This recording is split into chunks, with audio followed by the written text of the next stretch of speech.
ನನ್ನ ಒಡೆಯನು, ರಕ್ಷಕನು, ವಿಮೋಚಕನು, ಅತಿ ಬೇಗನೆ ಬರಲಿರುವ ಮೊದಲಿಂಗನಾದ ಯೇಸು ಕ್ರಿಸ್ತನ ನಾಮದಲ್ಲಿ ಬಂದಿರುವಂಥ ಪ್ರತಿಯೊಬ್ಬರು ಕೂಡ ನಿಮ್ಮನ್ನು ತಿಳಿಸ್ತಾ ಇದ್ದೇನೆ. ದೇವರು ನಿಮ್ಮನ್ನು ಅತ್ಯಧಿಕವಾಗಿ ಆಶೀರ್ವಾದ ಮಾಡಲಿ. ಈ ಸಮಯದಲ್ಲಿ ನಮ್ಮ ಬಲಗೈನ ಮೇಲೆ ಕೆತ್ತೋಣ, ಈ ವಾಕ್ಯವನ್ನು ಅರಿಕೆ ಮಾಡೋಣ. ಯೆಹೋವನು ಒಳ್ಳೆಯವನು, ಆತನ ಕೃಪೆಯು ಶಾಶ್ವತವಾಗಿರುವುದು. ಯೆಹೋವನು ಒಳ್ಳೆಯವನು, ಆತನ ಕೃಪೆಯು ಶಾಶ್ವತವಾಗಿರುವುದು. ಯೆಹೋವನು ಒಳ್ಳೆಯವನು, ಆತನ ಕೃಪೆಯು ಶಾಶ್ವತವಾಗಿರುವುದು. Amen, amen, amen. Hallelujah, praise the lord. ಎಲ್ರಿಗೂ ಕೂಡ ಹೊಸ ವರ್ಷದ ಹಾರ್ದಿಕ ಶುಭಾಶಯಗಳು. ಬಂದಿರುವಂಥ ನಿಮ್ಮೆಲ್ಲರಿಗೂ ಕೂಡ ದೇವರು ನಿಮ್ಮನ್ನು ಆಶೀರ್ವಾದ ಮಾಡಲಿ. 2021ನೇ ವರ್ಷದಲ್ಲಿ ನೀವು ಯಾವ ಕಾರ್ಯಗಳು 2020ನೇ ವರ್ಷದಲ್ಲಿ ನಿಂತು ಹೋಗಿದ್ದಾವೆ ಎಂಬುದಾಗಿ ನೆನೆಸ್ತಾ ಇದ್ದೀರೋ, ಆ ಕಾರ್ಯಗಳನ್ನು ದೇವರು 2021ನೇ ವರ್ಷದಲ್ಲಿ ನೆರವೇರಿಸಲಿ. ನೀವಿಟ್ಟುಕೊಂಡಿರ್ತಕ್ಕಂಥ ಗುರಿಗಳು, ಉದ್ದೇಶಗಳು, ಕನಸುಗಳು ದೇವರು ಎಲ್ಲವೂ ಕೂಡ ನನಸಾಗಿಸಲಿ, ನೆರವೇರಿಸಲಿ ಎಂಬುದೇ ನಮ್ಮ ಪ್ರಾರ್ಥನೆಯಾಗಿದೆ. ಹಲ್ಲೆಲೂಯಾ. ಓಕೆ, ಸಮಯದಲ್ಲಿ ನೇರವಾಗಿ ವಾಕ್ಯಕ್ಕೆ ಹೋಗೋಣ. 2020ನೇ ವರ್ಷ ಈ ಲೋಕಕ್ಕೆ ದೊಡ್ಡದಾಗಿರ್ತಕ್ಕಂಥ ಪೆಟ್ಟನ್ನು ಕೊಟ್ಟಿರ್ತಕ್ಕಂಥ ವರ್ಷ. ಅನೇಕರು 2020ನೇ ವರ್ಷದಲ್ಲಿ ನೊಂದಿದ್ದಾರೆ. ದೇಶಗಳು ನೊಂದಿದ್ದಾವೆ, ರಾಜ್ಯಗಳು ನೊಂದಿದ್ದಾವೆ, ಗ್ರಾಮದಲ್ಲಿರ್ತಕ್ಕಂಥ ಅನೇಕರು ಕೂಡ ನೊಂದಿದ್ದಾರೆ. ಕಾರಣ ಏನೆಂಬುದಾಗಿ ನಾವು ಕೇಳುವಾಗ ಅವರು ಹೇಳ್ತಾರೆ, ಪ್ರಪಂಚಕ್ಕೆ ಏನು ಬಂದಿದೆ? ರೋಗ ಬಂದಿದೆ ಎಂಬುದಾಗಿ. ಯಾಕಂದರೆ ಕೊರೋನಾ ಎನ್ನುವಂಥದ್ದು ಇಡೀ ವಿಶ್ವವನ್ನು ವ್ಯಾಪಿಸಿ ಅನೇಕರ ಪ್ರಾಣಗಳನ್ನು ಏನು ಮಾಡಿದೆ ರೀ? ತಿಂದಿದೆ. ಅನೇಕರ ಪ್ರಾಣಗಳನ್ನು ತೆಗೆದಿದೆ. ಹಲ್ಲೆಲೂಯಾ. ಆ ಕೊರೋನಾ ಎನ್ನುವಂಥದ್ದು ಇರುತ್ತೆ, ಬರುತ್ತೆ, ಮತ್ತು ಹೋಗುತ್ತೆ. ಆದರೆ ದೇವರ ವಾಕ್ಯ ಹೇಳ್ತಾ ಇದೆ, ನಮ್ಮ ಜೀವಿತದಲ್ಲಿ ದೇವರು ಆ ಕೊರೋನಾ ಬರಲಾರದ ಹಾಗೆ ಏನು ಮಾಡಿದ್ದಾರೆ? ನಮ್ಮನ್ನು ಕಾಪಾಡಿದ್ದಾರೆ. ಹಲ್ಲೆಲೂಯಾ. ರೂಪಮ್ಮ ಹೆಂಕೋಗೋರು ಬೆಂಗಳೂರಲ್ಲಿ ಭಾಳ ಕೊರೋನಾ ಅಂತ ಹೇಳಿದ್ರು, ಅಲ್ಲಿಗೆ ಹೋದರು, ಬಂದರು. ಅವ್ರಿಗೆ ಯಾವುದೇ ರೀತಿಯ ತೊಂದರೆ ಆಗಲಾರ್ದಾಗಿ ದೇವರು ಏನು ಮಾಡಿದ್ದಾರೆ? ಕಾದಿದ್ದಾರೆ ಪ್ರಿಯರೇ. ಹಲ್ಲೆಲೂಯಾ. ದೇವ್ರ ವಾಕ್ಯ ಹೇಳ್ತಾ ಇದೆ, ಸತ್ಯವೇದ ಹೇಳ್ತಾ ಇದೆ, ನೀವು ಯಾವ ವಿಷಯಕ್ಕಾಗಲಿ ನೀವೇನು ಮಾಡಬಾರ್ದಂತೆ? ಅಂಜಬೇಡಿರಿ, ಕಳವಳಗೊಳ್ಳಬೇಡಿರಿ, ಧೈರ್ಯವಾಗಿರಿ, ಸ್ಥಿರವಾದಂಥ ಚಿತ್ತದಿಂದ ನೀವು ಜೀವಿಸಿರಿ.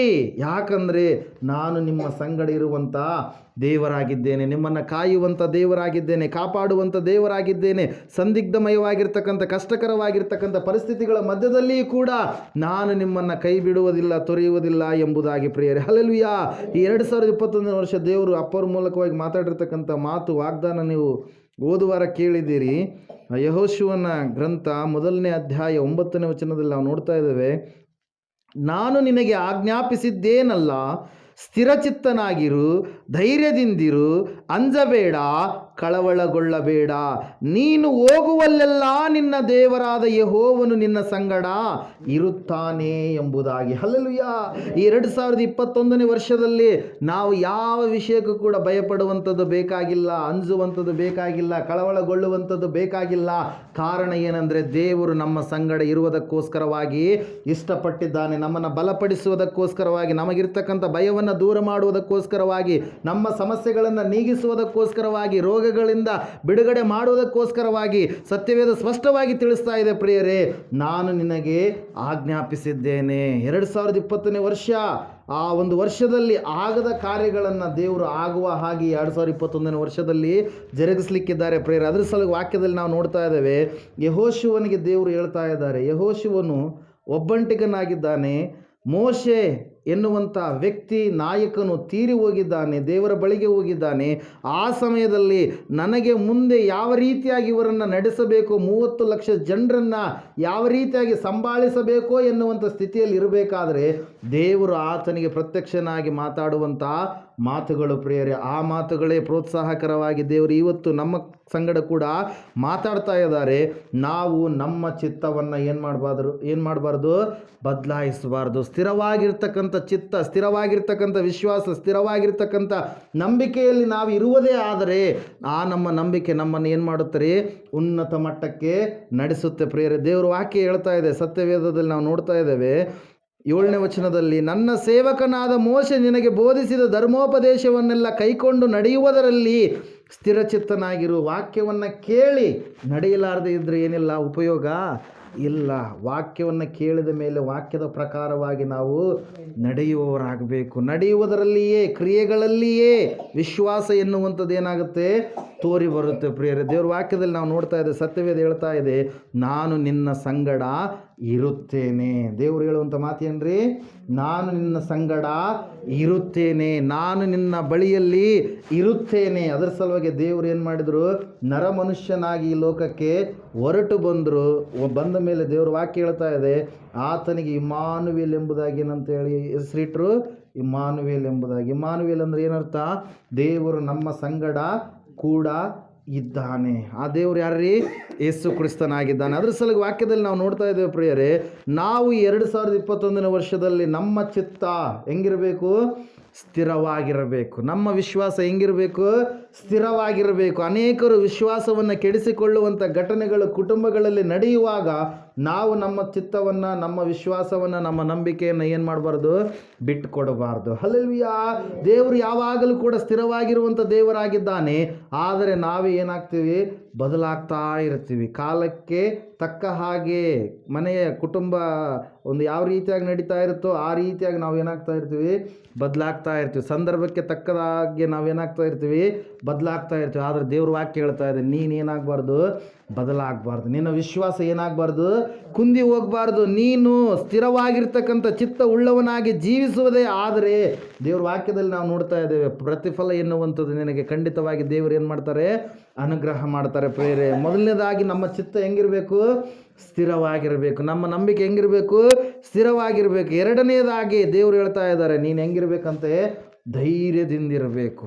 ಯಾಕೆ ಧೈರ್ಯದಿಂದಿರಬೇಕು ಹೇಳ್ರಿ, ಈ ಲೋಕವನ್ನು ಜಯಿಸುವುದಕ್ಕೋಸ್ಕರವಾಗಿ ಎಷ್ಟೋ ಮನುಷ್ಯರು ತಾಪತ್ರಯಪಟ್ಟರು, ಯಾರಿಂದಲೂ ಕೂಡ ಲೋಕವನ್ನು ಜಯಿಸುವುದಕ್ಕೆ ಆಗಲಿಲ್ಲ. ಕಾಮ, ಕ್ರೋಧ, ಲೋಭ, ಮೋಹ, ಮದ ಮತ್ಸರಗಳೆನ್ನುವಂಥ ಅರಿಷಡ್ವರ್ಗಗಳನ್ನು ಜಯಿಸುವುದಕ್ಕೋಸ್ಕರವಾಗಿ ಎಷ್ಟೋ ಶರಣರು, ಸಂತರು, ದೇವರುಗಳು ಎಂಬುದಾಗಿ ಚಲಾವಣೆಯಾಗುವಂಥ ವ್ಯಕ್ತಿಗಳು ಜಯಿಸಬೇಕಂತೇಳಿ ಅಂದುಕೊಂಡ್ರೆ ಅವ್ರು ಯಾರಿಂದಲೂ ಕೂಡ ಲೋಕವನ್ನು ಜಯಿಸಲಿಕ್ಕೆ ಆಗಲಿಲ್ಲ. ಅದರ ಸಲುವಾಗಿ ಸ್ವಾಮಿಯವರು ಕರೆ ಕೊಡ್ತಾ ಇದ್ದಾರೆ. ಯೋಹಾನ್ ಬರೆದ ಸುವಾರ್ತೆಯಲ್ಲಿ ನಾವು ನೋಡ್ತಾ ಇದ್ದೇವೆ, ಸತ್ಯವೇದ ಸ್ಪಷ್ಟವಾಗಿ ತಿಳಿಸ್ತಾ ಇದೆ. 16ನೇ ಅಧ್ಯಾಯ 33ನೇ ವಚನ, ನೀವು ನನ್ನಲ್ಲಿದ್ದು ಮನಃಶಾಂತಿಯನ್ನು ಹೊಂದಿದವರಾಗಿರಬೇಕೆಂದು ಇದನ್ನೆಲ್ಲ ನಿಮಗೆ ಹೇಳಿದ್ದೇನೆ. ಲೋಕದಲ್ಲಿ ನಿಮಗೆ ಸಂಕಟ ಉಂಟು, ಧೈರ್ಯವಾಗಿರಿ, ನಾನು ಲೋಕವನ್ನು ಜಯಿಸಿದ್ದೇನೆ ಎಂದು ಹೇಳಿದನು. ಹಲ್ಲೆಲೂಯಾ. ಲೋಕವನ್ನು ಜಯಿಸಿದಂಥವ್ರು ಯಾರ್ರೀ, ಯೇಸು ಕ್ರಿಸ್ತನು ಮಾತ್ರ. ಲೋಕವನ್ನು ಗೆದ್ದಿರುವಂಥವ್ರು ಯಾರು, ಯೇಸು ಕ್ರಿಸ್ತನು ಮಾತ್ರ. ಈ ಲೋಕದಲ್ಲಿರ್ತಕ್ಕಂಥ ಪಾಪವನ್ನು, ಶಾಪವನ್ನು ಜಯಿಸಿದಂಥವ್ರು ಯಾರು, ಯೇಸು ಕ್ರಿಸ್ತನು ಮಾತ್ರ. ದೇವ್ರ ವಾಕ್ಯದಲ್ಲಿ ನಾವು ನೋಡ್ತಾ ಇದ್ದೇವೆ, ಆ ದೇವರು ನಮಗೆ ಪ್ರೋತ್ಸಾಹ ಕೊಡ್ತಾ ಇದ್ದಾರೆ ಏನೆಂಬುದಾಗಿ, ನಾನು ಲೋಕವನ್ನು ಜಯಿಸಿದ್ದೇನೆ, ಧೈರ್ಯವಾಗಿರಿ, ನಿಮ್ಮನ್ನು ಕೂಡ ಲೋಕವನ್ನು ಜಯಿಸುವಂಥ ಜಯವೀರರನ್ನಾಗಿ ನಾನು ಮಾಡುತ್ತೇನೆ ಎಂಬುದಾಗಿ. ಅನೇಕರು ಏನು ಮಾಡ್ತಾರೆ, ಕೆಲವೊಂದು ವಿಷಯಗಳಿಗೋಸ್ಕರವಾಗಿ, ಸಂಗತಿಗಳಿಗೋಸ್ಕರವಾಗಿ ಏನು ಮಾಡ್ತಾರೆ, ಭಯ ಪಡ್ತಾ ಇರ್ತಾರೆ. ನನ್ನ ಭವಿಷ್ಯತ್ತು ಏನಾಗಲಿಕ್ಕಿದೆಯೋ ಮುಂದೆ ಎಂಬುದಾಗಿ ನಾನು ಅಂದುಕೊಂಡಿದ್ದೇನೆ, ದೇವರು ನನ್ನ ಕೈ ಹಿಡಿತಾರೆ ಅಂತೇಳಿ. ಆದರೆ ದೇವರು ನನಗೆ ಕೈ ಹಿಡಿತಾ ಇಲ್ಲ. ಎಷ್ಟೋ ದಿವಸಗಳಿಂದ ದೇವರು ನಂಬಿದ್ದೇನೆ, ಆದರೆ ನನ್ನ ನಂಬಿಕೆ ಹುಸಿ ಆಗ್ತಾ ಇದೆಯೇನೋ ಎನ್ನುವಂಥ ಸ್ಥಿತಿಗೆ ಅನೇಕರು ಏನಾಗಿಬಿಡ್ತಾರಂತೆ, ಜಾರಿ ಹೋಗ್ತಾರೆ ಪ್ರಿಯರೇ. ಭಕ್ತಿಯಲ್ಲಿ ಅನೇಕ ಹೋರಾಟಗಳು ಬರ್ತಾ ಇರ್ತವೆ, ಆದರೆ ನಾವು ಧೈರ್ಯವನ್ನು ಏನು ಮಾಡಬಾರ್ದು, ಬಿಟ್ಕೊಡಬಾರ್ದು. ಧೈರ್ಯವನ್ನು ಏನು ಮಾಡಬಾರ್ದು, ಕಳ್ಕೊಳ್ಳಬಾರ್ದು. ದೇವರು ಆಜ್ಞಾಪಿಸ್ತಾ ಇದ್ದಾರೆ ಪ್ರಿಯರು, ಏನೆಂಬುದಾಗಿ, ನಮ್ಮ ಚಿತ್ತ ಸ್ಥಿರವಾಗಿರಬೇಕು. ಎರಡನೇದಾಗಿ ನಾವು ಹೆಂಗಿರ್ಬೇಕಂತೆ, ಧೈರ್ಯ ಉಳ್ಳವರಾಗಿರಬೇಕು. ಕ್ರಿಸ್ತನಲ್ಲಿ ಸಿಗುವಂಥ ಧೈರ್ಯ ಬೇರೆ ಎಲ್ಲಿ ಕೂಡ ಸಿಗಲಿಕ್ಕೆ ಸಾಧ್ಯ ಇಲ್ಲ ಪ್ರಿಯರೇ. ಮೂರನೇದಾಗಿ ನಾವು ನೋಡ್ತಾ ಇದ್ದೇವೆ, ಅನೇಕರನ್ನು ಆವರಿಸಿರುವಂಥದ್ದು ಯಾವುದ್ರಿ, ಭಯ. ರೋಗ ಕಂಡ್ರೆ ಭಯ, ಮುಂದೆ ಭವಿಷ್ಯತ್ತು ಏನಾಗುತ್ತದೆ ಎನ್ನುವಂಥ ಭಯ. ಕುಟುಂಬದಲ್ಲಿ ಮಕ್ಕಳ ಮದುವೆ ಕಾರ್ಯಗಳ ವಿಷಯದಲ್ಲಿ ಭಯ. ಹೊಲಗಳನ್ನು ಬಿತ್ತನೆ ಮಾಡಿದಾಗ ಒಳ್ಳೆಯ ಬೆಳೆ ಬರುತ್ತೋ ಇಲ್ವೋ ಎನ್ನುವಂಥ ಭಯ. ನನ್ನ ಮಕ್ಕಳು ಹಾಳಾಗಿ ಹೋಗ್ಬಿಡ್ತಾರೋ, ಲೋಕದಲ್ಲಿ ಬೆರೆತು ಹೋಗ್ಬಿಡ್ತಾರೋ ಎನ್ನುವಂಥ ಭಯ ಕೆಲವು ತಾಯಂದ್ರಿಗೆ ಇರುತ್ತೆ ಪ್ರಿಯರೇ. ಹಲ್ಲೆಲೂಯಾ. ದೇವ್ರ ವಾಕ್ಯದಲ್ಲಿ ನಾವು ನೋಡ್ತಾ ಇದ್ದೇವೆ, ಸತ್ಯವೇದ ಹೇಳ್ತಾ ಇದೆ, ನೀನು ಅಂಜಬೇಡ. ಯಾಕೆ ಅಂಜಬಾರ್ದು ನಾವು, ದೇವರು ನಮ್ಮ ಸಂಗಡ ಇರುತ್ತಾನೆ ಪ್ರಿಯರೇ. ದೇವ್ರ ವಾಕ್ಯದಲ್ಲಿ ನಾವು ನೋಡ್ತಾ ಇದ್ದೇವೆ, ಸತ್ಯವೇದ ಸ್ಪಷ್ಟವಾಗಿ ತಿಳಿಸ್ತಾ ಇದೆ, ಅಂಜಬೇಡ. ಯಾಕೆ ಅಂಜಬಾರ್ದ್ರಿ, ಆ ದೇವರು ನಮ್ಮ ಸಂಗಡ ಇರ್ತೀನಿ ಎಂಬುದಾಗಿ ವಾಗ್ದಾನ ಕೊಡ್ತಾ ಇದ್ದಾನೆ ಪ್ರಿಯರೇ. ಹಲ್ಲೆಲೂಯಾ. Praise the lord. ಸ್ವಾಮಿಯವರು ಹೀಗೆ ಒಂದು ಸಾರಿ ಒಂದು ಮದುವೆಗೆ ಆಹ್ವಾನ ಮಾಡಲ್ಪಟ್ಟಿರ್ತಕ್ಕಂಥ ಸಮಯದಲ್ಲಿ ಆ ಊರಿನವರು ಸ್ವಾಮಿಯವ್ರನ್ನ ಕರೀತಾರೆ ಪ್ರಿಯರೇ, ನೀವು ಕೂಡ ನಮ್ಮ ಮನೆಗೆ, ನಮ್ಮ ಮದುವೆಗೆ ಬರಬೇಕು, ನಮ್ಮ ಮಗನನ್ನು ಆಶೀರ್ವಾದ ಮಾಡಬೇಕು ಎಂಬುದಾಗಿ. ಆ ಮದುವೆಗೆ ಕರೆದಂಥ ಸಮಯದಲ್ಲಿ ಯಾವಾಗ ಸ್ವಾಮಿಯವರು ಆ ಮದುವೆಗೆ ಬರೋದಕ್ಕಿಂತ ಮುಂಚಿತವಾಗಿ ಅಲ್ಲೆಲ್ಲರ ಪರಿಸ್ಥಿತಿಗಳು ಏನಾಗಿದ್ದಾವ್ರಿ? ಕೆಲವೊಬ್ಬರು ಸಂತೋಷದಿಂದಿದ್ದಾರೆ. ಯಾಕೆ ಸಂತೋಷದಿಂದಿದ್ದಾರೆ ಅಂದರೆ ಆ ಒಂದು ಮದುವೆಯ ಸಮಾರಂಭದಲ್ಲಿರ್ತಕ್ಕಂಥ ಕೆಲವೊಂದು ಕ್ಷಣಗಳಿಗೋಸ್ಕರವಾಗಿ ಅವರು ಸಂತೋಷ ಪಡುತ್ತಾ ಇದ್ದಾರೆ. ಆದರೆ ಇನ್ನೊಂದು ಗುಂಪಿನವರು ಭಾಳ ದುಃಖದಲ್ಲಿದ್ದಾರೆ. ಕಾರಣ ಏನಂದರೆ ಆ ಒಂದು ಮದುವೆ ಇನ್ನೂ ಸ್ವಲ್ಪ ಹೊತ್ತಿನಲ್ಲಿ ಏನಾಗಲಿಕ್ಕಿದೆ? ಮುರಿದು ಬೀಳಲಿಕ್ಕಿದೆ. ಏನಾಗಲಿಕ್ಕಿದೆ? ಮುರಿದು ಬೀಳಲಿಕ್ಕಿದೆ. ಯಾಕಂದರೆ ದೊಡ್ಡದಾಗಿರ್ತಕ್ಕಂಥ ಸಮಸ್ಯೆ ಎನ್ನುವಂಥದ್ದಲ್ಲಿ ಬಂದೊದಗಿದೆ ಪ್ರಿಯರಲ್ಲಿ. ಯೋಹಾನ ಬರೆದ ಸುವಾರ್ತೆ 2ನೇ ಅಧ್ಯಾಯದಲ್ಲಿ ಅದರ ಕುರಿತಾಗಿ ನಾವು ಮೊದಲ 12 ವಚನಗಳಲ್ಲಿ ನೋಡ್ತೀವಿ. ಏನು ಸಮಸ್ಯೆ ಬಂದಿದೆ ಅಂದರೆ ಮದುವೆಯ ಊಟ ಏನಾಗಿದೆ ಇದೆ. ಮದುವೆಯ ಊಟಕ್ಕಿಂತ ಮುಂಚೆ ಕೊಡಬೇಕಾಗಿರ್ತಕ್ಕಂಥ ದ್ರಾಕ್ಷಾರಸ ಎನ್ನುವಂಥದ್ದು ಏನಾಗಿದೆ? ಖಾಲಿಯಾಗಿದೆ ಪ್ರಿಯರು. ಅದು ಖಾಲಿ ಆಗಿದರೆ ಮದುವೆ ಏನಾಗುತ್ತೆ? ಮುರ್ಕೊಂಡು ಬೀಳುತ್ತೆ. ಕೆಲವೊಬ್ಬರಿಗೆ ಭಾಳ ತ್ರಾಸಾಗ್ತಾ ಇದೆ. ಮದುವೆ ಎಲ್ಲ ಚೆನ್ನಾಗಿ ನಡೀತಾ ಇದೆ, ಆದರೆ ಏನಾಗುತ್ತೆ? ಮದುವೆ ಮುರಿದು ಬೀಳುತ್ತೆ. ಕಾರಣ ಏನು? ದ್ರಾಕ್ಷಾರಸ ಖಾಲಿಯಾಗಿದೆ. ಮದುವೆಗಳು ಇವತ್ತಿನ ದಿವಸಗಳಲ್ಲಿ ಹೆಂಗೆ ಮುರಿದು ಬೀಳ್ತಾ ಇದ್ದಾವೆ ಅಂದರೆ ನಮ್ಮ ಒಂದು ಅವಗಾಹನೆ ಜ್ಞಾನದ ಪ್ರಕಾರವಾಗಿ ನಾವು ನೋಡೋದಾದರೆ ಅನೇಕರು ಏನ್ರಿ ವರದಕ್ಷಿಣೆ ಕೊಟ್ಟಿಲ್ಲ ಅಂತೇಳಿ ಮದುವೆಯನ್ನು ಮುರ್ಕೊತಾನೆ. ಹೌದಿಲ್ರಿ? ಮತ್ತು ಬಟ್ಟೆಗಳು ತಂದಿಲ್ಲ ಅಂತೇಳಿ, ಅಡುಗೆ ಸರಿಗಾಗಿಲ್ಲ ಅಂತೇಳಿ, ಈಗ ಒಂದು ಸ್ವಲ್ಪ ಒಂದು 20-30 ವರ್ಷದ ಕೆಳಗೆ ಹೋದ್ರಪ್ಪ ಅಂದ್ರೆ ಅಡುಗೆ ಸರಿಗೆ ಮಾಡಿಲ್ಲ ಅಂತೇಳಿ ಮದುವೆ ಮುರ್ಕೊಂಡವ್ರು ಎಷ್ಟೋ ಜನರು ಇದ್ದಾರೆ. ಹಲ್ಲೆಲೂಯಾ. ಆದರೆ ಇಲ್ಲಿ ವಾಕ್ಯದಲ್ಲಿ ನಾವು ನೋಡ್ತಾ ಇದ್ದೇವೆ, ಅಂತಹ ಪರಿಸ್ಥಿತಿ ಇರುವಂಥ ಸಮಯದಲ್ಲಿ ಯೇಸು ಸ್ವಾಮಿಯವರು ಆ ಮದುವೆಗೆ ಆಹ್ವಾನ ಮಾಡಲ್ಪಟ್ಟಿರ್ತಕ್ಕಂಥ ಸಮಯದಲ್ಲಿ ವಾಕ್ಯದಲ್ಲಿ ನಾವು ನೋಡ್ತಾ ಇದ್ದೇವೆ, ಆ ಸಮಸ್ಯೆ ಯಾರಿಂದಲೂ ಕೂಡ ತೀರಿಸಲು ಆಗಲಾರದ ಸಮಸ್ಯೆ. ಕೆಲವು ಜನರು ಸಂತೋಷವಾಗಿದ್ದಾರೆ, ಮದುಮಗಳು ಸಂತೋಷವಾಗಿದ್ದಾರೆ, ಆದರೆ ಆ ಕುಟುಂಬದ ಯಜಮಾನ ದುಃಖದಲ್ಲಿ ಇದ್ದಾನೆ ಪ್ರಿಯರೇ. ಯೇಸು ಆ ಮದುವೆಗೆ ಬಂದರು ಪ್ರಿಯರೇ. ಹಲ್ಲೆಲೂಯಾ. ದೇವ್ರ ವಾಕ್ಯ ಹೇಳ್ತಾ ಇದೆ, ಯಾವಾಗ ಯೇಸು ಸ್ವಾಮಿ ಅಲ್ಲಿಗೆ ಬಂದರು, ಆತನ ತಾಯಿಯಾಗಿರುವಂಥ ಮರಿಯಳು ಆ ಸಂಗತಿಯನ್ನು, ದ್ರಾಕ್ಷಾರಸ ಖಾಲಿಯಾಗಿರ್ತಕ್ಕಂಥ ಸಂಗತಿಯನ್ನು ಯೇಸು ಸ್ವಾಮಿಯವರಿಗೆ ಹೇಳ್ತಾ ಇದ್ದಾರೆ ಪ್ರಿಯರೇ. ಯಾಕಂದರೆ ಯೇಸು ಕ್ರಿಸ್ತನು ಯಾರು ಎಂಬುದಾಗಿ ಮರಿಯಳಿಗೆ ಮಾತ್ರ ಆ ಸಮಯದಲ್ಲಿ ಗೊತ್ತು, ಬೇರೆ ಯಾರಿಗೂ ಕೂಡ ಗೊತ್ತಿಲ್ಲ. ನಡೆದಾಡಿದಂಥ ದೇವರು ಆತನೇ, ಸೃಷ್ಟಿಕರ್ತನಾದ ದೇವರು ನರಾವತಾರಿಯಾಗಿ ಈ ಲೋಕಕ್ಕೆ ಹೊರಟು ಬಂದಿದ್ದಾನಂತೇಳಿ ಮರಿಯಳು ಮಾತ್ರ ಗೊತ್ತು. ಯಾಕಂದರೆ ಮರಿಯಳಿಗೆ ದೇವದೂತ ಗಾಬ್ರಿಯೇಲನು ಮೊದಲು ಪ್ರತ್ಯಕ್ಷನಾಗಿ ದೇವರು ನಿನ್ನ ಮೂಲಕವಾಗಿ ಇಳಿದು ಬರ್ತಾನೆ, ಆತನ ಪರಾತ್ಪರನಾಗಿರ್ತಕ್ಕಂಥ ದೇವರ ಮಗನು ಅನ್ನಿಸಿಕೊಳ್ತಾನೆ ಎಂಬುದಾಗಿ ಮೊದಲು ಏನಾಗಿತ್ತು? ಆಕೆಗೆ ದರ್ಶನ ಆಗಿತ್ತು ಪ್ರಿಯರೇ. ಹಲ್ಲೆಲೂಯಾ. ದೇವರ ವಾಕ್ಯದಲ್ಲಿ ನಾವು ನೋಡ್ತಾ ಇದ್ದೇವೆ, ಸತ್ಯವೇದ ಹೇಳ್ತಾ ಇದೆ ಸ್ಪಷ್ಟವಾಗಿ.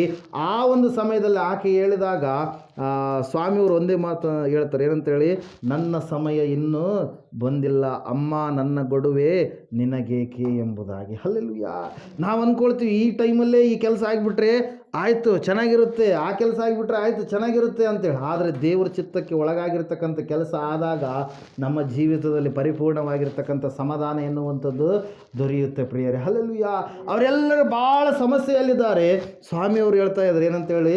ಇನ್ನೂ ನನ್ನ ಸಮಯ ಬಂದಿಲ್ಲ ಎಂಬುದಾಗಿ. ಹಲ್ಲೆಲೂಯಾ. Praise lord. ಆವಾಗ ಮರಿಯಮ್ಮ ತಾಯಿ ಒಂದೇ ಮಾತು ಹೇಳಿದರು, ಆತನು ನಿಮಗೆ ಏನು ಹೇಳುವನು ಅದನ್ನು ನೀವು ಮಾಡಿರಿ ಎಂಬುದಾಗಿ. ಸ್ವಾಮಿಯವರು ಏನು ಹೇಳ್ತಾರೋ, ದೇವರು ಏನು ಹೇಳ್ತಾರೋ ಆ ಒಂದು ಕಾರ್ಯವನ್ನು ನೀವು ಮಾಡಿರಿ ಎಂಬುದಾಗಿ ಹೇಳಿದಾಗ ಆ ಕೆಲಸಗಾರರು ಸ್ವಾಮಿಯವರು ಹೇಳಿದ ರೀತಿಯಲ್ಲಿ ಏನು ಮಾಡಿದ್ರಿ? ಒಂದು ಕಾರ್ಯವನ್ನು ಮಾಡ್ತಾರೆ ಪ್ರೇರ. ಆ ಕಾರ್ಯ ಏನಂದರೆ 6 ಕಲ್ಲಿನ ಬಾನೆಗಳಲ್ಲಿ ಇಡಲ್ಪಟ್ಟಿದ್ದು. ಕಲ್ಲಿನ ಮೂಲಕವಾಗಿ ನಾವು ಇವತ್ತಿನ ದಿವಸ ಕುಡಿತಿ ಅಂತೇಳಿ ಅಂತೀವಿ, ಗೊತ್ತಿರಲ್ಲ? ಕಲ್ಲಿನ ಕುಡಿತಿ ಇರ್ತಾವೆ. ಅದರಂಗೆ ಡ್ರಮ್ ಇದಾವಲ್ಲ, ಪ್ಲಾಸ್ಟಿಕ್ ಡ್ರಮ್ಗಳು, ಅದೇ ರೀತಿಯಾಗಿ ಹೈಟ್ ಇರ್ತಕ್ಕಂಥ ನೀರನ್ನು ಸಂಗ್ರಹ ಮಾಡುವಂಥ ಒಂದು ಪಾತ್ರೆ ಪ್ರಿಯರೇ. ಅವಕ್ಕೇನಂತಾರೆ? ಬಾನೆಗಳಂತಾರೆ. ಯಾವುದರಿಂದ ತಯಾರು ಮಾಡಿರುವಂಥವುಗಳು? ಕಲ್ಲಿನಿಂದ ಕೆತ್ತಿರ್ತಕ್ಕಂಥ 6 ಕಲ್ಲಿನ ಬಾನೆಗಳು ಇಡಲ್ಪಟ್ಟಿದ್ದು. ಸ್ವಾಮಿಯವರು ಹೇಳಿದ್ರು, ಆ 6 ಕಲ್ಲಿನ ಬಾನೆಗಳಲ್ಲಿ ಕಂಠಪೂರ್ತಿಯಾಗಿ ನೀವೇನು ಮಾಡಿರಿ? ನೀರನ್ನು ತುಂಬಿರಿ ಎಂಬುದಾಗಿ. ಹಲ್ಲೆಲೂಯಾ. ದೇವ್ರ ವಾಕ್ಯದಲ್ಲಿ ನಾವು ನೋಡ್ತಾ ಇದ್ದೇವೆ, ಸತ್ಯವೇದ ಹೇಳ್ತಾ ಇದೆ, ಅವರು ಕಂಠಪೂರ್ತಿಯಾಗಿ ಸ್ವಾಮಿಯವರು ಹೇಳಿದ ರೀತಿಯಲ್ಲಿ ನೀರನ್ನು ತುಂಬಿದಾಗ ಆವಾಗ ಸ್ವಾಮಿಯವರು ಹೇಳಿದರು, ಒಂದು ಜಗ್ ತಗೊಂಡು ಏನು ಮಾಡಿರಿ? ಈ ನೀರನ್ನು ತೆಗೆದುಕೊಂಡು ಹೋಗಿ ಔತಣದ ಪಾರುಪತ್ಯಗಾರ. ಮದುವೆ ನಡಿಬೇಕಾದ್ರೆ ಏನೇನಿರುತ್ತೆ ರೀ? ಅಡುಗೆ ಮಾಡೋದನ್ನು ಒಬ್ರಿಗೆ ಜವಾಬ್ದಾರಿ ವಹಿಸ್ಬಿಟ್ಟಿರ್ತೀವಿ. ಟೆಂಟು ಶಾಮಿಯಾನಂದು ಒಬ್ಬರಿಗೆ ಜವಾಬ್ದಾರಿ ವಹಿಸ್ಬಿಟ್ಟಿರ್ತೀವಿ. ಸೀರೆಗಳು ತರೋದಕ್ಕಿರೋದು ಅದಕ್ಕೆ ಒಬ್ರಿಗೆ ಜವಾಬ್ದಾರಿ ವಹಿಸಿಬಿಟ್ಟಿರ್ತೀವಿ. ಅದರಂಗೆ ಔತಣ ಅಂದ್ರೇನು? ಆಹಾರದ ಮಾಡುವಂಥ ವಿಷಯಕ್ಕೋಸ್ಕರವಾಗಿ ಅದಕ್ಕೆ ಹೆಡ್ ಆಗಿರ್ತಕ್ಕಂಥ ಯಜಮಾನನಾಗಿರ್ತಕ್ಕಂಥ ಔತಣದ ಪಾರುಪತ್ಯಗಾರನು ಎನ್ನುವಂಥ ವ್ಯಕ್ತಿಗೆ, ಆ ಯಜಮಾನನಿಗೆ ಏನು ಮಾಡಿದರೆ, ಆ ನೀರನ್ನು ತೋಡಿಕೊಂಡು ಜಗ್ಗಲ್ಲಿ ತೋಡಿಕೊಂಡು ಹೋಗಿ ಕೊಡ್ತಾ ಇದ್ದಾರೆ ಪ್ರಿಯರೇ. ಯಾರು ಕೊಡ್ತಾ ಇದ್ದಾರೆ? ಅಲ್ಲಿರುವಂಥ ಕೆಲಸಗಾರ. ಯಾವಾಗ ಆ ನೀರನ್ನು ತೆಗೆದುಕೊಂಡು ಹೋಗಿ ಕೊಡ್ತಾ ಇದ್ದಾರೋ ಆ ವ್ಯಕ್ತಿ ಏನನ್ನು ಕುಡಿತಾ ಇದ್ದಾನೆ? ನೀರನ್ನು ಕುಡಿತಾ ಇಲ್ಲ. ಏನನ್ನು ಕುಡಿತಾ ಇದ್ದಾನೆ? ಈಗ ದ್ರಾಕ್ಷಾರಸವನ್ನು ಕುಡಿತಾ ಇದ್ದಾನೆ. Hallelujah, praise lord. ದೇವರ ವಾಕ್ಯದಲ್ಲಿ ನಾವು ನೋಡ್ತಾ ಇದ್ದೇವೆ, ಯೇಸು ನಮ್ಮ ಜೊತೆಗೆ ಬರುವಾಗ, ನಮ್ಮ ಸಂಗಡ ಬರುವಾಗ ಆತನೇನು ಮಾಡ್ತಾನೆ? ಸಮಸ್ಯೆಗಳನ್ನು ಹೊರಡೋಡಿಸ್ತಾನೆ. ಅಷ್ಟು ಮಾತ್ರವಲ್ಲದೆ ಸಮಸ್ಯೆಗಳನ್ನು ಏನು ಮಾಡ್ತಾರೆ? ವಿಭಾಗಿಸ್ತಾನೆ ಪ್ರಿಯರೇ. ಹಲ್ಲೆಲೂಯಾ. ಆ ಸಮಸ್ಯೆ ತೀರಿಸಲಾರದಂಥ ಸಮಸ್ಯೆ. ಯಾಕಂದರೆ ಆ ಸಮಸ್ಯೆ ಎಂಥ ಸಮಸ್ಯೆ ಅಂದರೆ, ದ್ರಾಕ್ಷಾರಸ ಬೇಕಂದರೆ ಏನು ಮಾಡಬೇಕು? ದ್ರಾಕ್ಷಿ ಹಣ್ಣುಗಳು ಬೇಕು. ದ್ರಾಕ್ಷಿ ಹಣ್ಣುಗಳು ಹಂಗೆ ಆಗ್ತಾವ? ಅದಕ್ಕೇನು ಬೇಕು? ದ್ರಾಕ್ಷಿ ಗಿಡ ಬೇಕು. ದ್ರಾಕ್ಷಿ ಗಿಡ ಹಂಗೆ ಬರುತ್ತಾ? ಅದಕ್ಕೆ 2 ವರ್ಷಗಳ ಕಾಲ ಪ್ರಯಾಸ ಪಡಬೇಕು. ಏನೆಲ್ಲ ಸಮಸ್ಯೆಗಳಿದ್ದಾವೆ. ಆದರೆ ನೀರು ಏನಾಯಿತು? ಒಂದೇ ಸಾರಿ ದ್ರಾಕ್ಷಾರಸವಾಗಿ ಮಾರ್ಪಡ್ತು ಪ್ರಿಯರೇ. ಅದೇ ರೀತಿಯಾಗಿ ಆ ದ್ರಾಕ್ಷಾರಸವನ್ನು ಕುಡಿದಿರ್ತಕ್ಕಂಥ ಯಜಮಾನ ಹೇಳ್ತಾನೆ ಏನಂತೇಳಿ, ಇಷ್ಟು ರುಚಿಯಾಗಿರ್ತಕ್ಕಂಥ ದ್ರಾಕ್ಷಾರಸ ಇಷ್ಟು ಹೊತ್ತು ಯಾಕೆ ನೀವು ಬಚ್ಚಿಟ್ಟಿದ್ರಿ? ಮೊದಲೇ ನೀವು ಇದನ್ನು ಕೊಡಬೇಕಾಗಿತ್ತು ಎಂಬುದಾಗಿ. ಹಲ್ಲೆಲೂಯಾ. ಅದರ ಸಲುವಾಗಿ ದೇವರ ವಾಕ್ಯದಲ್ಲಿ ನಾವು ನೋಡ್ತಾ ಇದ್ದೇವೆ, ನಾವು ಅಂಜಿಕೆಯಲ್ಲಿ ಇರುವಂಥದ್ದು ಅವಶ್ಯಕತೆ ಇಲ್ಲ. ಅಂಜಿಕೆಯನ್ನು ಹೋಗಲಾಡಿಸುವುದಕ್ಕೋಸ್ಕರವಾಗಿ ದೇವಕುಮಾರನಾಗಿ ದೇವರು ಈ ಲೋಕಕ್ಕೆ ಏನು ಮಾಡಿದ್ದಾರೆ? ಹೊರಟು ಬಂದಿದ್ದಾರೆ. ನಮಗಿರುವಂಥ ಭಯವನ್ನು ದೂರ ಮಾಡ್ತಾರೆ ಪ್ರಿಯರೇ. ಕೆಲವೊಬ್ಬರಿಗೆ, ಅನೇಕರಿಗೆ ಏನಿರುತ್ತೆ? ಕಳವಳ ಇರುತ್ತೆ, ಚಿಂತೆ ಇರುತ್ತೆ, ರುಗ್ಮತೆ ಇರುತ್ತೆ. ಏನಂತೇಳಿ? ಎಲ್ರಿಗೂ ಕೂಡ ಭವಿಷ್ಯದ ಬಗ್ಗೆನೇ, ಬೇರೆದು ಯಾವುದೂ ಇರಲ್ಲ.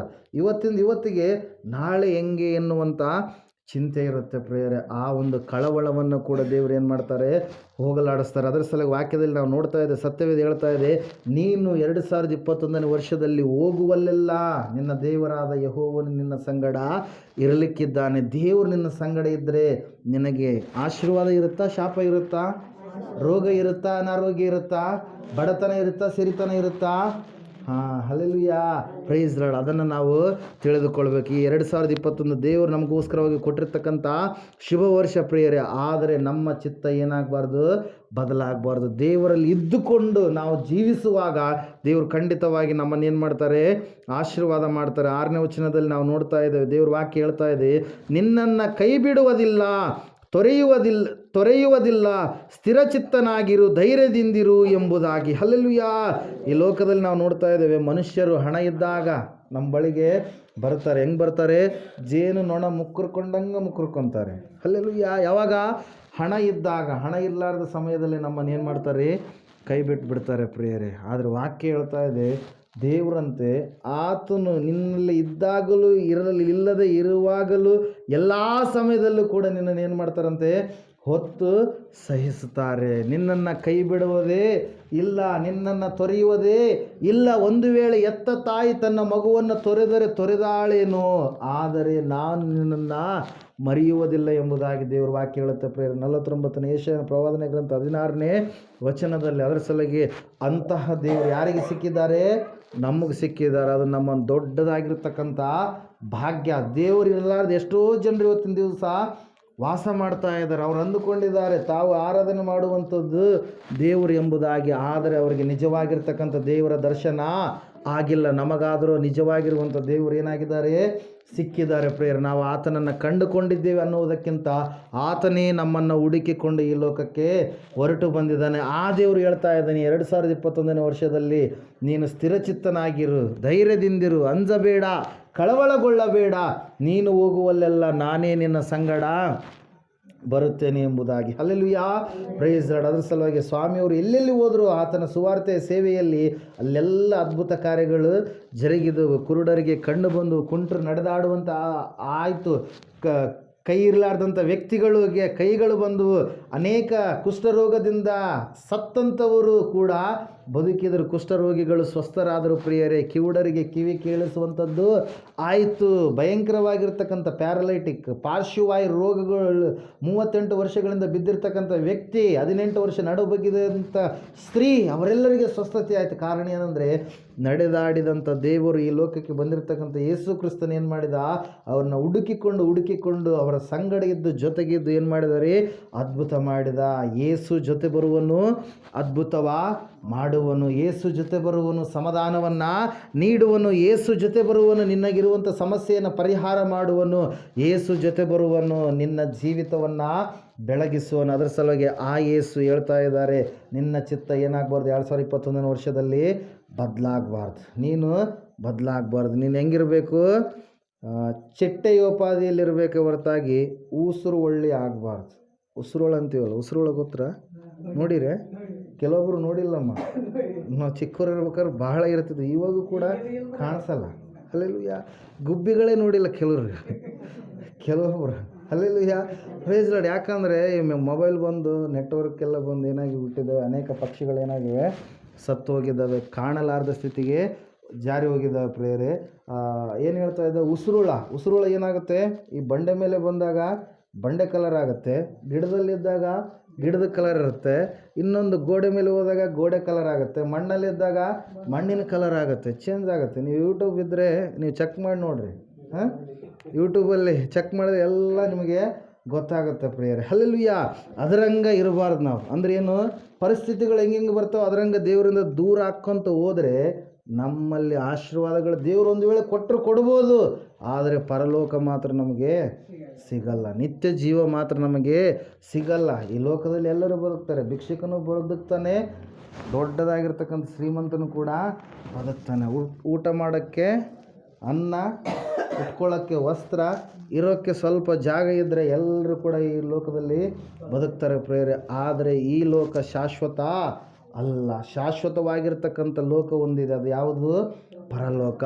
ಆ ಪರಲೋಕವನ್ನು ನಾವು ಸಂಪಾದನೆ ಮಾಡಿಕೊಳ್ಬೇಕಾದ್ರೆ ದೇವರು ಯಾರು ಎಂಬುದಾಗಿ ನಾವು ತಿಳ್ಕೊಳ್ಬೇಕು. ನಮ್ಮ ಕೈಯಿಂದ ದೇವರು ಎಂದಿಗೂ ಕೂಡ ಉಂಟಾಗೋದಕ್ಕೆ ಸಾಧ್ಯವಿಲ್ಲ. ಬಂಡೆಗಳಿದ್ದಾವೆ, ಇದು ಎಲ್ಲಿಂದ ಬಂತು, ಕಲ್ಲಿನಿಂದ ಬಂತು. ಈ ಕಲ್ಲನ್ನು ಒಂದು ರೂಪ ಕೊಟ್ಟರೆ ಏನಾಗುತ್ತೆ,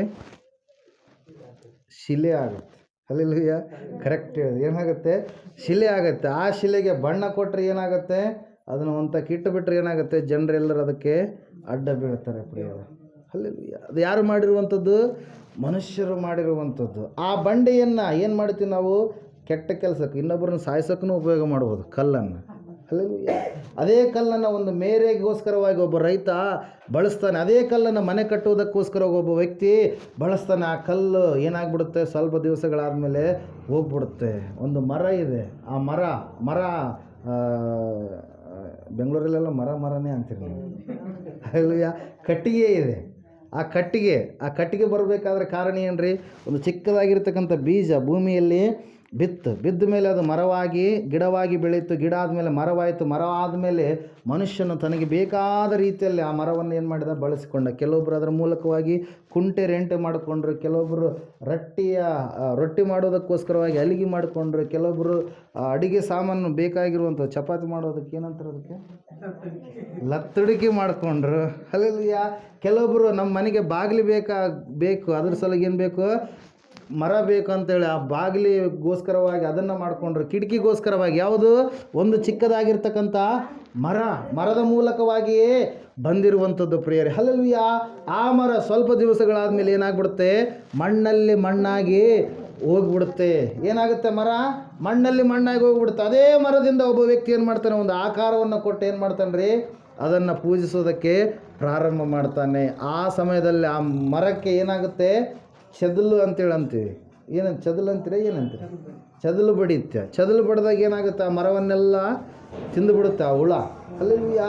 ಕಲ್ಲನ್ನು ರೈತನೇನು ಮಾಡ್ತಾನೆ, ತನ್ನ ಮೇರೆಗೋಸ್ಕರವಾಗಿ ಅದನ್ನು ಉಪಯೋಗ ಮಾಡ್ಕೊತಾನೆ. ಕೆಲವೊಬ್ಬರು ಅಯ್ಯೋ ನಮಗೇನು ಕಡಿಮೆ, ನಾವು ಬಂಗಾರದಿಂದ ಆಕಾರ ಮಾಡ್ತೀವಿ ಅಂತೇಳಿ ಬಂಗಾರದ ಆಕಾರ ಕೊಡ್ತಾರೆ ಪ್ರಿಯರೇ. ಬಂಗಾರದ ಆಕಾರ ಕೊಟ್ಟರೆ, ಇವಾಗ ನೀವು ಟಿ ವಿಯಲ್ಲಿ ನೋಡ್ತಾ ಇರ್ತೀರಿ, ಅನೇಕ ಅರ್ಚಕರೇ ಅದನ್ನು ಕಳ್ಳತನ ಮಾಡಕೈತಾರೆ ನೋಡಿರಿ.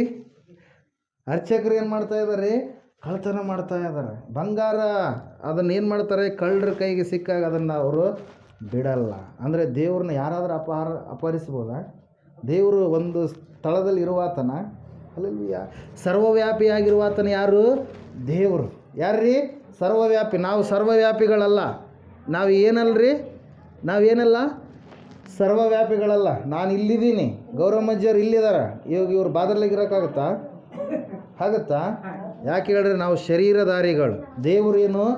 ಆತ್ಮಸ್ವರೂಪನ. ಆತನು ಎಲ್ಲ ಕಡೆಯೂ ಕೂಡ ಇರುವಂಥ ದೇವರು. ದೇವರನ್ನ ಒಂದು ಸ್ಥಳದಲ್ಲಿ ಬಂಧಿಸಿಡೋದಕ್ಕೆ ನಮ್ಮಿಂದ ಆಗುವುದೇ ಇಲ್ಲ. Hallelujah, praise lord. ಆ ಬಂಗಾರ ಕಳ್ಳರ ಪಾಲಾಯಿತು. ಕೆಲವೊಬ್ಬರು ಬೆಳ್ಳಿ ಮೂಲಕವಾಗಿ ರೂಪ ಕೊಟ್ಟರು. ಆ ಬೆಳ್ಳಿಯನ್ನು ಇಲಿಗಳು ಏನು ಮಾಡಿಬಿಟ್ಟು ತಿಂದುಬಿಟ್ಟು ಕಡಿದುಬಿಟ್ಟು ಪ್ರೇಯರೆ. ಹಲ್ಲೆಲೂಯಾ. ಒಬ್ಬೊಬ್ಬರು ಒಂದೊಂದು ರೀತಿಯಲ್ಲಿ. ಇನ್ನೊಬ್ಬರು ನಮಗೇನು ಕಡಿಮೆನ ಅಂತೇಳಿ ನಮಗೆ ಭೂಮಿ ತಾಯಿ ಅಂತೇಳಿ ಮಣ್ಣಿನಿಂದ ಒಂದು ಆಕಾರ ಕೊಟ್ಟರು. ಮಣ್ಣಿಗೆ ನೀರು ಬಿದ್ದಾಗ ಏನಾಗುತ್ತೆ? ಕರಗಿ ಹೋಯಿತು. Hallelujah, praise the lord. ಸೆಗಣಿಯಿಂದ ಮಾಡಿದ್ರು. ಸೆಗಣಿ ಶ್ರೇಷ್ಠ ಅಂತೇಳಿ ಆ ಸೆಗಣಿಗಳನ್ನು ಏನು ತಿಂದವು? ಹುಳಗಳು ತಿಂದವು. ಹಲ್ಲೆಲೂಯಾ. ಮನುಷ್ಯರು ತಾವು ಏನು ಮಾಡ್ತಾ ಇದ್ದಾರೋ ತಮಗೆ ಗೊತ್ತಿರಲಾರ್ದಂಥ ಪರಿಸ್ಥಿತಿ ಪ್ರಿಯರೇ. ಆದರೆ ಸತ್ಯವೇದ ಹೇಳ್ತಾ ಇದೆ, ನಮ್ಮನ್ನು ಉಂಟು ಮಾಡಿದಂಥ ದೇವರು ಆತನು ಪರಲೋಕದಲ್ಲಿದ್ದಾನೆ, ಸಿಂಹಾಸನದಲ್ಲಿದ್ದಾನೆ. ಆತನನ್ನು ಮುಟ್ಟಲಿಕ್ಕೆ ನಮ್ಮಿಂದ ಯಾರಿಂದಲೂ ಕೂಡ ಸಾಧ್ಯವಿಲ್ಲ. ಅದರ ಸಲುವಾಗಿ ಅದೇ ದೇವರು ನಮ್ಮನ್ನು ಹುಡುಕಿಕೊಂಡು ಈ ಲೋಕಕ್ಕೆ ಬಂದಿದ್ದಾನೆ. ನಾವು ಇಲ್ಲಿರಬೇಕಲ್ಲ, ಇಲ್ಲಿರಬೇಕಾದವರಲ್ಲ, ಪರಲೋಕದಲ್ಲಿ ನಾವು ಇರಬೇಕು ಅಂತೇಳಿ ತನ್ನ ಸ್ವಂತ ರಕ್ತವನ್ನು ನಮ್ಮೆಲ್ಲರಿಗೋಸ್ಕರವಾಗಿ ಸುರಿಸಿದ್ದಾನೆ, ನಮ್ಮನ್ನು ಕೊಂಡುಕೊಂಡಿದ್ದಾನೆ. ನಾವು ಈ ಸಿಮೆಂಟ್ ಮನೆಯಲ್ಲಿ ಎಷ್ಟು ದಿವಸ ಇರ್ತೀವಿ ರೀ? 100 ವರ್ಷ ಆಯಸ್ಸು. ಮನುಷ್ಯರು ಮಾಡಿರುವಂಥದ್ದು. ಯಾರು? ಪರಸಪ್ಪರು ಬಸವಣ್ಣವ್ರು ಕಟ್ಟಿದ್ದಾರೆ ಮನೆ. ಹೌದ್ರಿ? ಎಷ್ಟು ವರ್ಷ? 100 ವರ್ಷ, 150 ವರ್ಷ ಅನ್ಕೊಳ್ಳಿ. Hallelujah, praise the lord. ಆಮೇಲೆ ಏನಾಗ್ಬಿಡುತ್ತೆ? ಸಿಮೆಂಟ್ ಪವರು ಕಡಿಮೆ ಆಗಿಬಿಡುತ್ತೆ. ಮತ್ತೆ ಕೆಡುವುದು, ಮತ್ತೆ ಕಟ್ಟೋದು. ಅಂದರೆ ಗೌರಮ್ಮಜ್ಜಿಯವರು ಮರಿ ಮೊಮ್ಮಕ್ಕಳು ಮಾಡ್ತಿರ್ತಾರೆ ಆ ಕಾರ್ಯ. Hallelujah, praise the lord. ಹಂಗಾಗುತ್ತೆ. ಆದರೆ ದೇವರು ಏನು ಮಾಡಿದ್ದಾನೆ? ಈ ಭೂಮಿಯನ್ನು ಸೃಷ್ಟಿ ಮಾಡಿದ್ದಾನೆ. ಈ ಭೂಮಿಯನ್ನು ಯಾರಿಂದ ಆದರೂ ಹಾಳು ಮಾಡೋಕ್ಕಾಗುತ್ತಾ? ಆಗಲ್ಲ. ಒಂದು ವೇಳೆ ಸ್ವಲ್ಪ ಭಾಗ ನಾಶ ಮಾಡ್ಬೋದು, ಆದರೆ ಇಡೀ ಭೂಮಿಯನ್ನು ಯಾವ ಮನುಷ್ಯನಿಂದಲೂ ಕೂಡ ನಾಶ ಮಾಡೋದಕ್ಕೆ ಸಾಧ್ಯವಿಲ್ಲ. ಅದರಂಗೆ ದೇವರು ನಮ್ಮೆಲ್ಲರಿಗೋಸ್ಕರವಾಗಿ ಏನು ಮಾಡ್ತಾ ಇದ್ದಾನೆ? ಪರಲೋಕದಲ್ಲಿ ಮನೆಗಳನ್ನು ಕಟ್ತಾ ಇದ್ದಾನೆ. ಎಂತಹ ಮನೆಗಳವು? ಬಂಗಾರದ ಮನೆಗಳು. ಆ ಬಂಗಾರದ ಮನೆಗಳನ್ನು ನಾವು ಹೊಂದಿಕೊಳ್ಳಬೇಕಾದ್ರೆ ಈ ಲೋಕದಲ್ಲಿ ಆ ಸೃಷ್ಟಿಕರ್ತನಾದ ದೇವರು ನರಾವತಾರಿಯಾಗಿ ಬಂದು ನಮ್ಮನ್ನು ರಕ್ಷಿಸಿದ್ದಾನೆ ಎಂಬುದಾಗಿ ನಾವೇನು ಮಾಡಬೇಕ್ರಿ? ತಿಳಿದುಕೊಂಡು ಆತನು ಹೇಳಿದ ಮಾರ್ಗದಲ್ಲಿ ನಾವು ನಡಿಬೇಕು. ಆತೇನು ಸುಳ್ಳು ಹೇಳ್ರಿ ಅಂತೇಳಿ ಹೇಳಿಲ್ಲ, ತಪ್ಪು ಮಾಡಿರಿ ಪಾಪ ಮಾಡಿರಿ ಅಂತೇಳಿ ಹೇಳಿಲ್ಲ. ಆತನು ನೀವೇನು ಮಾಡಿರಿ? ಒಳ್ಳೆಯದನ್ನೇ ಇತರರಿಗೆ ಮಾಡಿರಿ. ನಿಮ್ಮ ದೇಹವನ್ನು ಯಾವ ರೀತಿಯಾಗಿ ನೀವು ಪ್ರೀತಿ ಮಾಡ್ತೀರೋ ಅದೇ ರೀತಿಯಾಗಿ ಇತರರನ್ನು ಕೂಡ ನೀವೇನು ಮಾಡಿರಿ? ಪ್ರೀತಿಸಿರಿ. ಹಲ್ಲೆಲೂಯಾ. ಅದರ ಸಲುವಾಗಿ ವಾಕ್ಯದಲ್ಲಿ ನಾವು ನೋಡ್ತಾ ಇದ್ದೇವೆ, ಸತ್ಯವೇದ ಹೇಳ್ತಾ ಇದೆ ಸ್ಪಷ್ಟವಾಗಿ ಪ್ರಿಯರೇ, ಆ ದೇವರು ನಮ್ಮ ಜೊತೆಗೆ ಮಾತಾಡ್ತಾ ಇದ್ದಾರೆ.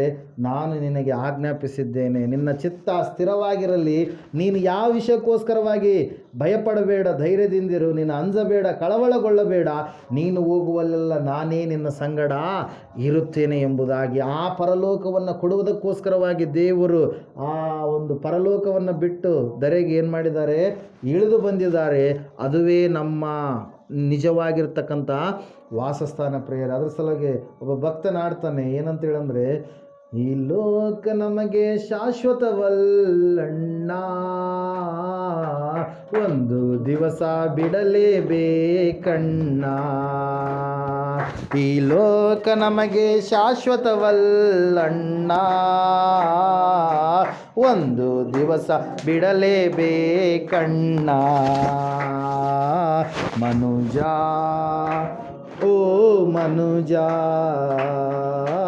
ಮನುಜ, ಓ ಮನುಜ, ಪರರ ಮನಸ್ಸನ್ನು ನೋಯಿಸಬೇಡ, ನೋಯಿಸಿ ಶಾಪವ ಹೊಂದಲೇಬೇಡ. ಪರರ ಮನಸ್ಸನ್ನು ನೋಯಿಸಬೇಡ, ನೋಯಿಸಿ ಶಾಪವ ಹೊಂದಲೇಬೇಡ. ಸ್ಥಾನಮಾನವ ಆಶಿಸಬೇಡ, ಸ್ಥಾನಮಾನವ ಆಶಿಸಬೇಡ. ತಿರುಗಿ ನಿರಾಶೆಯ ಹೊಂದಲು ಬೇಡ, ತಿರುಗಿ ನಿರಾಶೆಯ ಹೊಂದಲು ಬೇಡ. ಮನುಜ, ಓ ಮನುಜ, ಮನುಜ, ಓ ಮನುಜ, ಈ ಲೋಕ ನಮಗೆ ಶಾಶ್ವತವಲ್ಲಣ್ಣ, ಒಂದು ದಿವಸ ಬಿಡಲೇಬೇಕಣ್ಣ. ಈ ಲೋಕ ನಮಗೆ ಶಾಶ್ವತವಲ್ಲಣ್ಣ, ಒಂದು ದಿವಸ ಬಿಡಲೇಬೇಕಣ್ಣ. ಬೇಕು ಬೇಕು ಇನ್ನು ಬೇಕು ಎನ್ನುವ ಆಸೆಯ ಬಿಡಲೇಬೇಕು. ಬೇಕು ಬೇಕು ಇನ್ನು ಬೇಕು ಎನ್ನುವ ಆಸೆಯ ಬಿಡಲೇಬೇಕು. ಮೋಸದಿಂದಲೇ ಗಳಿಸಲೇಬೇಡ, ಮೋಸದಿಂದಲೇ ಗಳಿಸಲೇಬೇಡ, ಗಳಿಸಿ ಗರ್ವವ ಪಡೆಯಲೇಬೇಡ, ಗಳಿಸಿ ಗರ್ವವ ಪಡೆಯಲೇಬೇಡ. ಮನುಜ ಓ ಮನುಜ, ಮನುಜ ಓ ಮನುಜ, ಈ ಲೋಕ ನಮಗೆ ಶಾಶ್ವತವಲ್ಲಣ್ಣ, ಒಂದು ದಿವಸ ಬಿಡಲೇಬೇಕಣ್ಣ. ಈ ಲೋಕ ನಮಗೆ ಶಾಶ್ವತವಲ್ಲಣ್ಣ, ಒಂದು ದಿವಸ ಬಿಡಲೇಬೇಕಣ್ಣ. ಮನುಜ ಓ ಮನುಜ, ಮನುಜ ಓ ಮನುಜ. ಬೋಲೋ ಯೇಸು ಕ್ರಿಸ್ತ ಮಹಾರಾಜಕು ಜೈ. ಹಲ್ಲೆಲೂಯಾ. ದರಸಲಾಗಿ ದೇವರು ಹೇಳುವಂಥ ಮಾತು ಒಂದೇ, ಏನು? ನಾನು ನಿನ್ನ ಸಂಗಡ ಇರುತ್ತೇನೆ ಎಂಬುದಾಗಿ. 2021 ವರ್ಷ ದೇವರು ನಮಗೆ ಕೊಟ್ಟಿರುವಂಥ ಸಮೃದ್ಧಿಕರವಾಗಿರುವಂಥ ವರ್ಷ. ದೇವರು ಕೊಡುವಂಥ ಸಮೃದ್ಧಿಯನ್ನು ನಾವೆಲ್ಲರೂ ಕೂಡ ಅನುಭವಿಸೋಣ. ಈ ಸಮಯದಲ್ಲಿ ಪ್ರಾರ್ಥನೆ ಮಾಡೋಣ, ಎಲ್ಲರೂ ಕೂಡ ಮೊಣಕಾಲೂರೋಣ. ದೇವರ ವಾಕ್ಯ ಹೇಳ್ತಾ ಇದೆ, ಸ್ಥಿರಚಿತ್ತನಾಗಿರು, ಧೈರ್ಯದಿಂದಿರು, ಅಂಜಬೇಡ, ಕಳವಳಗೊಳ್ಳಬೇಡ, ನಿನ್ನ ದೇವರಾಗಿರುವ ಯೆಹೋವನು ನಿನ್ನ ಸಂಗಡ ಇರುತ್ತಾನೆ ಎಂಬುದಾಗಿ.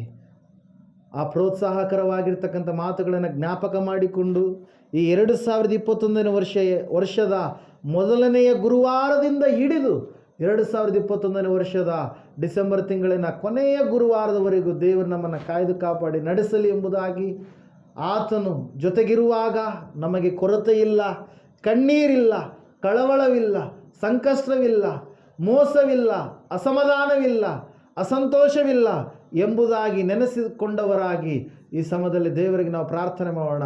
ದೇವರು ನಮ್ಮ ಸಂಗಡ ಇರುವಾಗ ನಮಗೆ ಎಲ್ಲ ವಿಷಯಗಳಲ್ಲಿ ಜಯವಿದೆ, ಸಮೃದ್ಧಿ ಇದೆ, ಸಮಾಧಾನವಿದೆ, ಸಂತೋಷವಿದೆ ಎಂಬುದಾಗಿ ಈ ಸಮಯದಲ್ಲಿ ನಾವು ದೇವರ ಹತ್ರ ಮೊರೆ ಹೋಗೋಣ.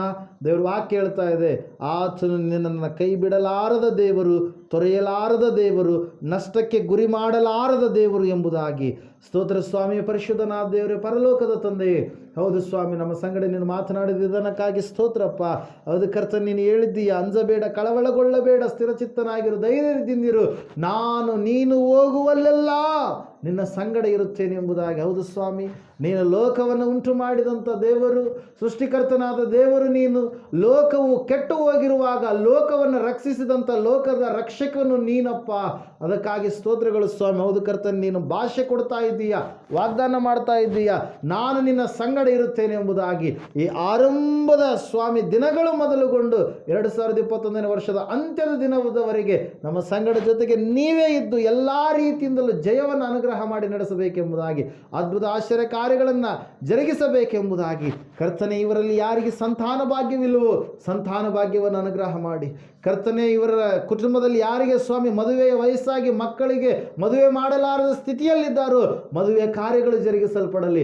ಅಷ್ಟು ಮಾತ್ರವಲ್ಲದೆ ಪ್ರಾರ್ಥಿಸ್ತಾ ಇದ್ದೇವೆ ಸ್ವಾಮಿ, ಮಕ್ಕಳಿಗಿರುವಂಥ ಅನಾರೋಗ್ಯ, ದಂಪತಿಗಳಿಗಿರ್ತಕ್ಕಂಥ ಅನಾರೋಗ್ಯ, ವೃದ್ಧರಿಗಿರ್ತಕ್ಕಂಥ ಅನಾರೋಗ್ಯ ಎಲ್ಲವೂ ಸ್ವಾಮಿ ನಿನ್ನ ನಾಮದ ಮೂಲಕವಾಗಿ ನೀಗಿ ಹೋಗಲಿ. ಹೊಲಗಳಲ್ಲಿರುವಂಥ ಬೆಳೆಗಳನ್ನು ಆಶೀರ್ವಾದ ಮಾಡು. ನಿನ್ನ ಸಮೃದ್ಧಿಯನ್ನು ಇವರು ಉಣ್ಣುವಂತೆ, ಅನುಭವಿಸುವಂತೆ ಅದ್ಭುತವಾದ ಕಾರ್ಯ ಇವರು ಹೊಂದಿಕೊಳ್ಳುವ ಹಾಗೆ ಸಹಾಯ ಮಾಡಿ ನಡೆಸಯ್ಯ. ಇವರ ಕಣ್ಣೀರು ನಾಟ್ಯವಾಗಿ ಮಾರ್ಪಡಲಿ. ಇವರ ಜೀವಿತ ಹಚ್ಚ ಹಸಿರಾಗಿ ಬದಲಾಯಿಸಲ್ಪಡಲಿ. ಇವರ ಸ್ವಾಮಿ ಕಷ್ಟಕ್ಕೆ ಸ್ವಾಮಿ ಪ್ರತಿಫಲವಾಗಿ ಕರ್ತನೆ ಒಳ್ಳೆಯ ಆಶೀರ್ವಾದಗಳನ್ನು ಇವರು ಹೊಂದಿಕೊಳ್ಳುವ ಹಾಗೆ ನೀನು ಕಾರ್ಯ ಜರುಗಿಸಿ ನಡೆಸಬೇಕೆಂಬುದಾಗಿ ನಜರೇತಿನ ಯೇಸು ಕ್ರಿಸ್ತನ ನಾಮದಲ್ಲಿ ಕರ್ತನೆ, ನಿನ್ನನ್ನು ನಂಬಿದ ಮಕ್ಕಳು ನಾವು ಯಾರು ಕೂಡ ಕೆಳಗಿನವರಲ್ಲ, ಮೇಲ್ತರದವರು, ಮೇಲಿನವರು, ಮೇಲಿರುವಂಥವುಗಳನ್ನು ಹುಡುಕುವವರಾಗುವ ಹಾಗೆ, ನಿನ್ನನ್ನೇ ಬಯಸುವವರಾಗುವ ಹಾಗೆ ನೀನು ಸಹಾಯ ಮಾಡಿ ನಡೆಸಬೇಕೆಂಬುದಾಗಿ, ಭಕ್ತಿಯ ಜೀವಿತದಲ್ಲಿ ಬಿದ್ದು ಹೋಗದೆ, ಸೋತು ಹೋಗದೆ ಸ್ವಾಮಿ ನಿನ್ನಲ್ಲಿದ್ದುಕೊಂಡು ಎಲ್ಲ ಆಶೀರ್ವಾದಗಳನ್ನು ಹೊಂದಿಕೊಳ್ಳುವಂಥ ಕೃಪೆಯನ್ನು ತೋರಿಸಬೇಕೆಂಬುದಾಗಿ ಅತಿ ಬೇಗನೆ ಬರಲಿರುವ ನಜರೇತಿನ ಯೇಸು ಕ್ರಿಸ್ತನ ನಾಮದಲ್ಲಿ ಸಂಪೂರ್ಣ ಪರಿಪೂರ್ಣ ಸ್ವಸ್ಥತೆ, ಸಮಾಧಾನ, ಆರೋಗ್ಯ, ಆನಂದ, ಐಶ್ವರ್ಯ, ಸಮೃದ್ಧಿಯನ್ನು ಪ್ರಾರ್ಥಿಸಿ ಅರ್ಪಿಸಿ ಬೇಡಿ ಹೊಂದಿದ್ದೇವೆ ಪರಮ ತಂದೆಯೇ, ಆಮೆನ್. ನಮ್ಮ ತಂದೆಯಾದ ದೇವರ ಶಾಶ್ವತವಾದ ಪ್ರೀತಿಯು, ಕುಮಾರನಾಗಿ ಬಂದಿರುವ ಯೇಸು ಕ್ರಿಸ್ತನ ಶಾಶ್ವತವಾದ ಕೃಪೆಯು, ಪರಿಶುದ್ಧಾತ್ಮ ದೇವರ ಶಾಶ್ವತವಾದ ಅನ್ಯೋನ್ಯತೆ ನಡೆಸುವಿಕೆ, ಅಲಂಕರಿಸುವಿಕೆಯು ಕೂಡಿ ಬಂದಿರುವ ಇವರ ಸಂಗಡಲು, ಸಕಲ ಸದ್ಭಕ್ತರ ಸಂಗಡಲು, ಪ್ರಪಂಚದಲ್ಲಿರುವ ಎಲ್ಲ ಮನುಷ್ಯರ ಸಂಗಡಲು ಸದಾಕಾಲ ನೆಲೆಯಾಗಿರಲಿ ಸ್ವಾಮಿ, ಆಮೆನ್. ಯೇಸು ರಕ್ತಕ್ಕೆ ಜಯ, ಸಕಲ ಪಾಪಗಳ ಲಯ. ಯೇಸು ರಕ್ತಕ್ಕೆ ಜಯ, ಸಕಲ ಪಾಪಗಳ ಲಯ. ಯೇಸು ಪ್ರಭು ರಕ್ತಕ್ಕೆ ಸಂಪೂರ್ಣ ವಿಜಯ, ಸಕಲ ಪಾಪಗಳಿಗೆ ಅನಂತ ಕಾಲ ನಾಶನ. Hallelujah, hallelujah, hallelujah. ಸ್ತೋತ್ರಂ, ಸ್ತೋತ್ರಂ, ಸ್ತೋತ್ರಂ. Amen, amen, amen. ಇಂಥ ಒಳ್ಳೆ ಸಮಯದೊಳು ಯೇಸುವೇ ನಿನ್ನ ಬಳಿ ಬಂದೆವು, ನಿನ್ನ ಮಕ್ಕಳಾದ ನಾವು ನಿನ್ನನ್ನೇ ಹರಸಿ ಬಂದೆವು, ನಮ್ಮ ಮೇಲೆ ದಯವಿಡು ಸ್ವಾಮಿ, ನಿನ್ನ ಕರುಣೆಯನ್ನು ತೋರಿಸೋ, ನಮ್ಮ ಮೇಲೆ ದಯವಿಡು ಸ್ವಾಮಿ, ನಿನ್ನ ಕರುಣೆಯನ್ನು ತೋರಿಸೋ, ನಿನ್ನನ್ನೇ ರಕ್ಷಕನಾಗಿ ಕಾಣಲು ಪ್ರೇರಿಸು ನಮ್ಮೆಲ್ಲರನ್ನು, ನಿನ್ನನ್ನೇ ರಕ್ಷಕನಾಗಿ ಕಾಣಲು ಪ್ರೇರಿಸು ಇವರೆಲ್ಲರನ್ನು. Amen, amen, amen. ಬಲು ಯೇಸು ಕ್ರಿಸ್ತ ಮಹಾರಾಜ್ಗೂ ಜೈ. ದೇವರಿಗೆ ಮಹಿಮೆ ಉಂಟಾಗಲಿ, ಆಮೆನ್. ದೇವರಿಗೆ ಸ್ತೋತ್ರ ಉಂಟಾಗಲಿ. Hallelujah, hallelujah.